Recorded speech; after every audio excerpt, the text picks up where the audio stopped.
Back now in this special edition of Let It Rip, marking 2 years since the Oxford High School shooting. We're talking about the changes that have been made and the things that still need to happen. I'm joined now by State Senator Rosemary Bair. She lived in Oxford, represented the people of that area as well. She joins us now here today, and we're thankful for that. Attorney Ven Johnson, who represents some of the families of the victims, with us as well. And Chad King with Black Bottom Gun Club is here with us also. Fox 2 anchor and attorney Charlie Langton. We, of course, are thankful that you're here as well. Let's talk about the 2-year anniversary. It's a tough one. It's so heavy and so hard to think that it's been 2 years. In some ways, it feels like a lifetime ago because of the weight of this, but in so many ways, it's so fresh. Senator, when you look at where we're at today with now the Michigan gun safety reform that was signed into law, are the kids any safer today? I want to ask you the same question as I asked the last segment. Are they more safe today than they were 2 years ago? Well, those laws haven't been enacted yet. I don't know if you know that. No, yeah, I was listening to the first segment, and they're not actually in place yet. They are signed, but they don't go into effect until February. So we don't have any data on the new laws. But But are they safer today, given the fact that the shooting happened at that school district in Oxford? Of course, they have new things that they put into place, new steps that they put into place that they should have had before. Are the kids safer today? Yeah, I think that all the school districts in the state now are more aware of the things that they need to do from a health perspective with their students, right? It's really, schools were always designed to teach. They weren't really the owners of the health situation for children, but it's sort of gradually been pushed onto them as it's not necessarily a rule that they do that, but it's just sort of happening. And so you see a circumstance like Oxford, and the school has taken a lot of the heat for what happened because they didn't take action on somebody who needed help. Well, and the steps that are in place. And now they're all starting to watch for that. When you read the report, right, it indicates that it was the administration that just failed to enact and pull the trigger, if you will, on some of the policies that should have been in place already. And so, Ven Johnson, when you look at that report that came out from Guidepost, what was your reaction, and do you think that these new policies in Oxford will keep people safer? We hope, of course, that it will be the case. Well, obviously, we hope and pray, and of course, gentlemen and lady, I just shout out to my clients and all the survivors. What a horrible day for you all to have to endure yet again. When I saw the report and I saw the conclusions that the folks who paid for this report, being Oxford, and it found it to be preventable, to make sure that's the word that was in the report, it was, forgive me guys, duh. I've been telling you all this for 2 years. Why? Because the evidence is crystal clear. We knew some of this literally the night or the day after the shooting. Sheriff Bouchard talked about it. Obviously, Karen McDonald talked about it, that mistakes were made at the school. And then there's this big cover-up that's been going on now for 2 years until this report comes out. So that's exactly what we've known to be the problem. And the question, what I would say is, are the kids safer? Who knows?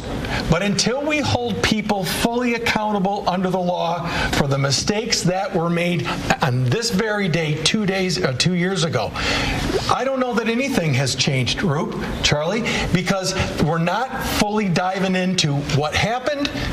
Here's what we could have done better. Here's what we need to do in the future. What we have is this mishmash, and you hope that people are paying attention.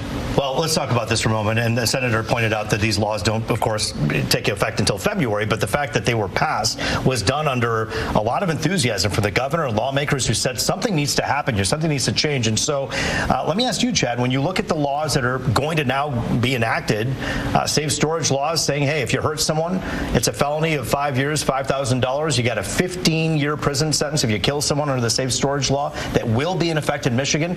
Won't that stop future killings, future shootings from happening? First, I'd like to say that this event was absolutely abhorrent, absolutely reprehensible, and it should never happen in our country. But I will say also that I don't believe that these new laws would make a difference. I don't think that they have made a difference in other places where they exist at, where the extreme risk protection orders are at. You still have, you can have higher rates of violence.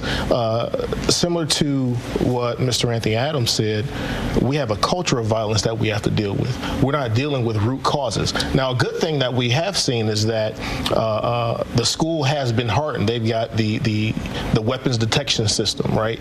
And to me, it seems like if we can do these things for corporate spaces, banks, federal buildings, why wouldn't we do these things for schools? Chad, I got to go back to the laws, though. They're going to be enacted in February. Real quickly here. The safe storage law, wouldn't it raise the threshold and raise the awareness for a parent out there that maybe I shouldn't let my gun, I shouldn't gift a gun, first of all, to someone and let them we take already have a law on the books. We don't. We do have a law on the books. We do have a law on the books that states that a minor should never be in possession of a firearm unless it's under the explicit instruction of the parent or a person that the parent designates. That's MCL 28.422 subsection 12. Is in effect, but that's not what the parents are being charged with. There's no punishment. They're not being charged with that one, but what I am saying, there's a law that says that you can't do that, so right? Here's the data piece that you're missing, though, and you're just saying, I believe. The fact is that in states that have these laws, when Florida put the safe storage laws into effect and the extremist protection orders into effect, child shootings and injuries by firearm went down 40% the first year. What rates of violence does the state have relative to Michigan? And compare what rates of violence does the state of Florida have relative to Michigan in comparison? If we know it went down, Charlie, if we know that it went down according to the statistics from Florida, if that is the case, is that something that would help? Put the laws in effect. Yes, we need the laws. These are all good laws. There's no question about it. What my problem is, I'm not sure the criminals are reading these laws. I think it does take a culture. You take parents and you take schools. The people that are in control of our minors, parents and schools, they're the ones that have first-hand knowledge of what these kids are doing. And yes, they're looking at TikTok violence videos. They're staying up all night. They're texting. They're buying guns. They're shooting. Yes, that's all bad. All these laws, yes, have them. You need them. But you want to prevent this stuff? Parents talk to their kids. Students talk to your other students and say, this guy's maybe he has some issues. Let's figure it out. And that is at least a start. I don't know if we can prevent school violence, but we can certainly do a lot to try and We can take a look at the case that we've been talking about that brought us all here today. Gifting a handgun to a minor is illegal, as Chad pointed out. Why aren't the parents being charged with anything with that? Well, I can tell you the Oakland County prosecutor's argument is to buy a gun for somebody else, which is what happened here, is a federal offense, but not a state offense. Right. But again, guys, I don't do criminal law, so I'll leave that to the gun experts and the prosecutor, okay? But what we have to do, and I agree, Charlie, it's taken us 40-some years. I finally agree with you on one point. The fact of the matter is the parents and the school, we have this thing in Michigan that you all know that as lawyers called in loco parenti. In other words, you're not the actual biological parent, but you become the parent while the kids are at school. You need to step up your game, and you cannot bury your head in the sand and sit back and watch governmental immunity, which prevents them from being held responsible. But you cannot do that. Venn is talking about money. I'm talking about the criminal. Give Karen McDonald, the prosecutor, some credit here. She's bringing what I believe is a first in this country, charging the parents not with with manslaughter. Right. That's a major crime here. Children died. So let's see what that looks like. So Chad, when you hear this, 4 counts of involuntary manslaughter, the parents being charged with that right now.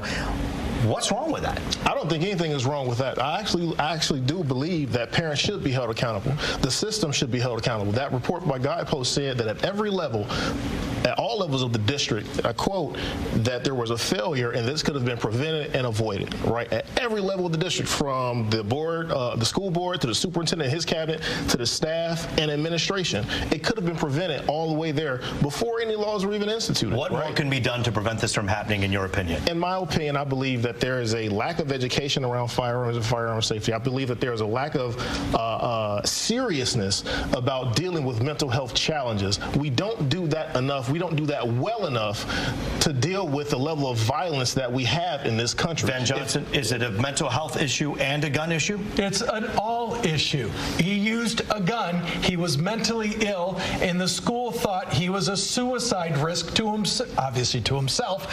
And what mental health folks will tell you, if someone is seriously interested in hurting themselves, the line between that and homicide can be very, very thin. Senator, what more needs to be done? Well, there's a lot to be done, but Where do you start? what we need to do is look at what the rest of the world is doing, right? We are the only country that has this problem. There is a direct correlation between access to guns and the number of guns we have and the amount of gun violence we have. 26 times more homicides with guns in our country than all the other higher income countries like ours. Chad, we have an 26 times. institutional gun problem in America? Institutional gun problem. Why don't you think I don't believe we have an institutional gun problem. I think we have a violence problem, and firearms are a product of violence. I believe that we have an issue of people. We have a people problem. It's not a tool problem. It's a people problem.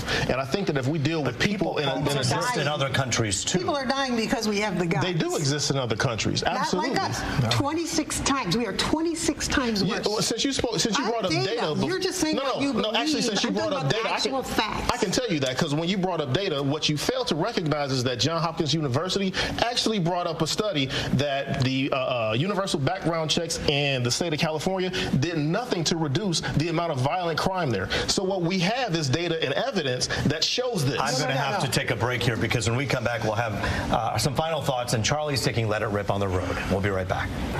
Today is the 2-year anniversary of the shooting at Oxford High School. How do we prevent school shootings? How much time do we have? I would put in metal detectors to start. Pat the book bags down or whatever. I mean, that's what they would have to do. Armed veterans, absolutely. Put armed veterans in schools. Absolutely, oh yeah. What do parents have to do? Involvement. They need to be more involved. The things they play with in the video games, that has to be a separate arena from real life. What about if kids see something? Should kids police themselves, maybe? Yeah, of course. They always should. We have to make sure that the kids are confident in themselves. Being on social media all day, it can rock your confidence. You know, they say spare the rod, spoil the child.